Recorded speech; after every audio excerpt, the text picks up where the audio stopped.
The Ultimate All of Ages, chapter pertama, Bangkit.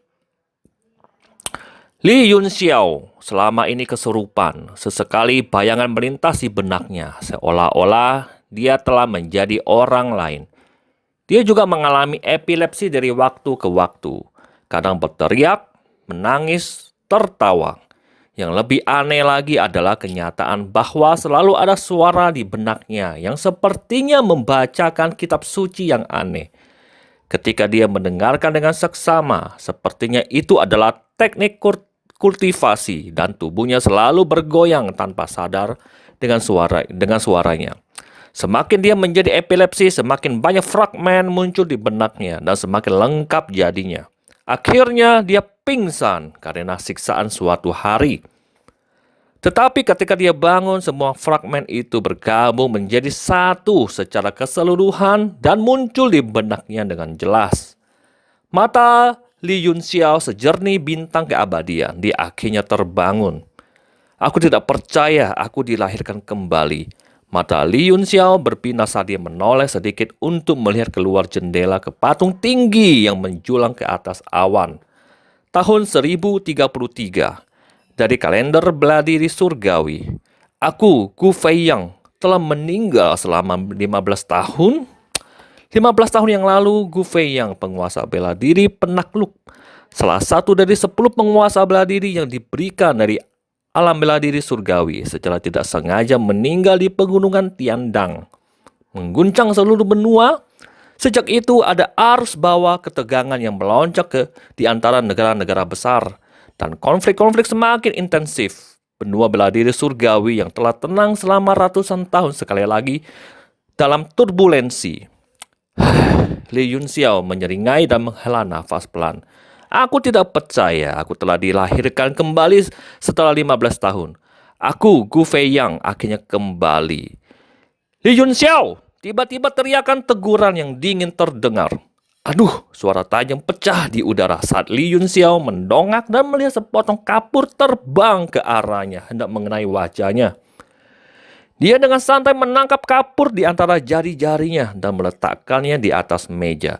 Kemudian dia dengan tenang menatap Luo Yunsang, guru kelas, yang wajahnya semakin dingin di podium.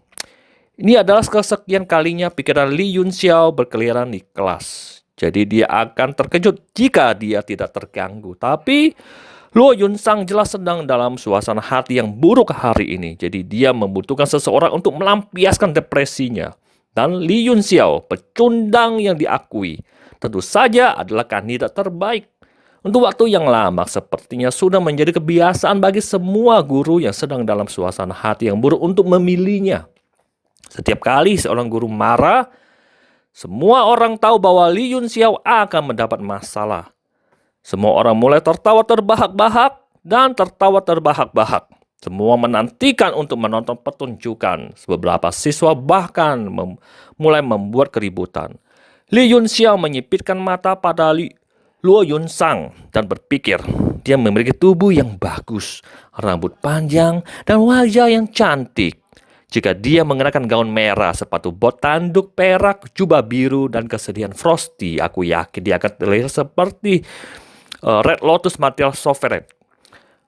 Dia punya banyak potensi untuk mengenakan kostum. Aku ingin tahu apakah teratai merah akan membunuh aku jika dia tahu apa yang aku pikirkan. Hati Luo Yunsang tersentak. Mata Li Yunxiao tampak berkedip sambil tersenyum dan itu membuatnya bergidik entah kenapa.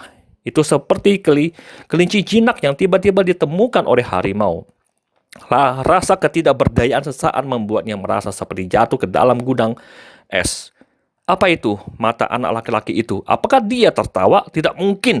Aku seorang master bela diri yang hebat dari alam 4 kuadran. Bagaimana aku bisa terganggu oleh pandangan anak laki-laki biasa? Pasti karena aku terjebak dalam masalah itu akhir-akhir ini sehingga aku agak gelisah. Tampilan ngeri di matanya menghilang dan dia segera pulih dari kehilangan ketenangan sesaat. Wajahnya menjadi gelap dan seringnya muncul di bibirnya. Li Yunxiao, kita sedang membicarakan tentang pembuatan senjata. Bisakah kamu memberitahu kami berapa banyak metode yang digunakan untuk membuat senjata biasa? Luo Yunsang sedang mengajar kursus dasar tentang membuat senjata. Meskipun hanya segelintir orang yang bisa menjadi alkemis, pengetahuan paling dasar tentang pembuatan senjata adalah yang harus diketahui oleh setiap prajurit. Pembuatan senjata, aku seorang alkemis tingkat kaisar tingkat 9 dari benua bela diri surgawi. Siapa di dunia ini selain beberapa orang tua yang tidak bisa mati, yang berani berbicara tentang metode pembuatan senjata di depan aku? Li Yunxiao berkata sembarangan. Ada 48 metode membuat senjata biasa. 48, ruang kelas tiba-tiba menjadi sunyi sebelum tertawa terbahak-bahak. Hahaha, orang ini pasti sedang berbicara dalam tidurnya. Sudah kubilang, jika aku hanya melihat ketenangannya, aku akan berpikir dia benar-benar tahu jawabannya. Jika dia tahu jawaban yang benar, aku akan menjadi penjaga negara. Li Yunxiao mengerutkan kening saat pemandangannya jatuh pada buku teks di depannya. Dia membukanya dan segera melihat sebuah kalimat. Ada 36 metode membuat senjata biasa, yaitu ketika dia menutup buku, dia melihat deretan kata-kata besar di halaman sampul. Pengrajin artefak dasar. Dan di bawahnya ada deretan kata-kata kecil yang jelas. Oleh Yang Di. Bukankah aku sudah memberitahunya bahwa ada 48 metode umum? Bocah itu benar-benar menutup telinga terhadap kata-kataku. Dia tidak akan pernah datang ke kuliah aku lagi. Dia telah menghukum mati penulis buku teks dalam sekejap. Yang Di akan menangis sampai mati jika dia mengetahui hal ini. Yunxiao tidak memedulikan semua ejekan itu. Ada 36 metode kerajinan ortodoks, katanya dengan nada tenang. Tapi 60 tahun yang lalu, Gu Feiyang telah menemukan 12 metode kerajinan teknis yang telah diakui oleh Asosiasi Alkemis dan terdaftar sebagai metode kerajinan dasar. Jadi seharusnya ada 48. Omong kosong apa yang dibicarakan bocah ini? Apakah dia tahu lebih banyak daripada Tuan Yang Di? Hahaha, dia pasti takut dihukum.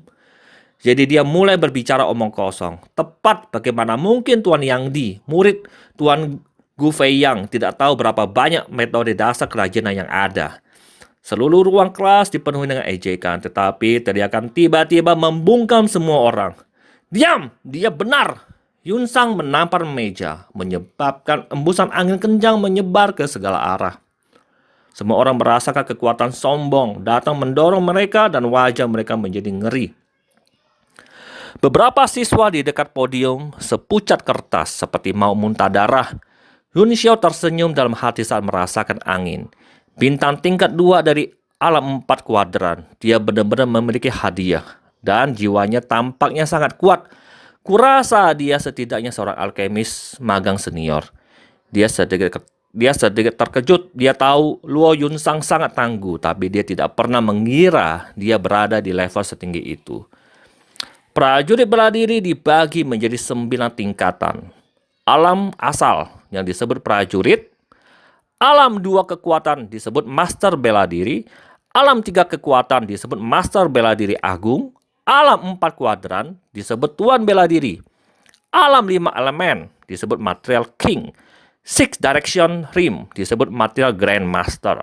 7 constellation rim disebut material emperor. 8 Desolation Rim disebut material Supreme dan 9 Heaven Rim disebut material Sovereign. Setiap level dibagi menjadi 9 tingkatan dari 1 bintang hingga 9 bintang. Begitu seseorang mencapai puncak alam 9 surga, seseorang akan diberikan gelar oleh kota suci menjadi penguasa bela diri yang diberikan. Yunsang menatap dingin pada Li Yunxiao saat sedikit terkejut melintas di benaknya. Kemudian dia melirik kerumunan dan mulai menjelaskan perlahan. Semua ada 36 metode kerajinan dasar. 60 tahun yang lalu, Lord Gu Feiyang dengan bakatnya yang tak terdandingi telah menemukan 12 metode tambahan yang diakui oleh Asosiasi Alkemis. Hanya saja ke-12 metode ini benar-benar di luar jangkau rata-rata orang. Jadi Yang Di tidak memasukkannya ketika dia menulis buku teks ini. Semua siswa tercengang dan tampak tidak percaya saat mereka menatap Li Yunxiao yang tampak sangat senang. Sepertinya siswa di kelas bawah tiba-tiba memecahkan masalah yang bahkan siswa papan atas pun tidak bisa.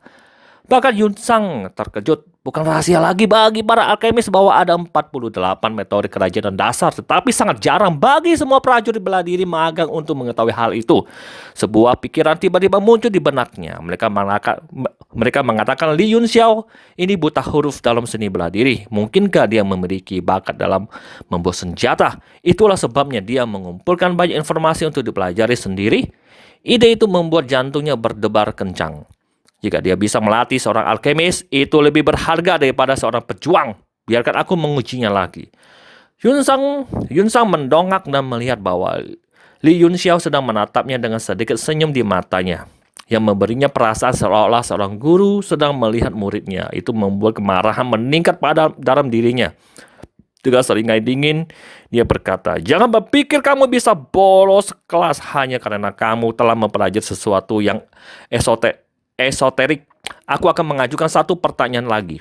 Jika kamu dapat menjawabnya, kamu dapat melewatkan sisa kelas aku dan aku akan memberi kamu nilai penuh. Tapi jika kamu tidak dapat menjawabnya, kamu akan tinggal di ruang gravitasi 10 kali lipat selama 6 jam. Beritahu aku mengapa kita perlu menambahkan Sky Crystal Sand saat membuat senjata. Tepat di ruang gravitasi 10 kali lipat selama 6 jam, itu terlalu keras. Hahaha, tidakkah kamu melihat bahwa Guru Nalan sedang dalam suasana hati yang buruk hari ini? Bocah itu telah membawa dirinya ke dalam badai. Ya, dia pantas mendapatkannya. Lihat wajahnya, sepertinya perlu ditampar. Betapa aku berharap bisa menginjaknya beberapa kali. Wow, apakah kamu mendengarnya? Itu pertanyaan yang sulit. Semua orang tahu bahwa pasti kristal langit perlu ditambahkan saat membuat senjata dan tidak ada alasan mengapa. Ya, ini seperti menanyakan mengapa 1 tambah 1 sama dengan 2. Hahaha, sepertinya Guru Nala mencoba mempermalukan Li Yunxiao. Tepat di ruang gravitasi 10 kali lipat selama 6 jam, Li Yunxiao menggelengkan kepalanya sedikit. Merasa sedikit tidak berdaya jika sebelumnya dia tidak akan merasakan apapun, bahkan dengan gaya gravitasi 1000 kali lipat. Tapi 10 kali lipat gaya gravitasi agak terlalu banyak untuk tubuhnya saat ini. Ekspresi tak berdayanya dengan cepat ditafsirkan oleh Yun Sang sebagai ketakutan yang membuatnya benar-benar menghapus kekaguman yang baru saja dia ungkapkan untuknya, dan dia tidak bisa tidak memandang rendah dirinya. Dia memang buta huruf dalam seni bela diri. Dia tidak berubah sama sekali. Apalagi dia langsung menyesalinya begitu pertanyaan itu keluar dari mulutnya. Dia merasakan rasa bersalah dan penyesalan yang sama karena mempermainkan muridnya. Lagi pula dia baru saja menjawab pertanyaan dasar dengan sangat baik. Setidaknya menunjukkan sisi rajin belajar yang berbeda dari masa lalu. Apakah dia akan melukai kepercayaan diri dan harga dirinya dengan melakukan ini? Akankah dia mencekik bunga yang akan membuka daun baru? Saat pikirannya mengembara, Yu Yunxiao menjawab hampir tanpa berpikir. Faktanya, pembuatan senjata tidak selalu membutuhkan pasir kristal langit, tetapi tidak mudah bagi alkemis biasa untuk menguasai tingkat perpaduan antara bahan selama proses pemurnian setelah pendinginan. Jadi, mereka perlu menggunakannya yang memiliki sifat netralisasi untuk memainkan peran moderasi. Ada keheningan yang menakutkan ketika diam selesai. Semua orang saling memandang karena mereka tidak mengerti apa yang dia katakan. Next, see you next chapter, guys. Thank you.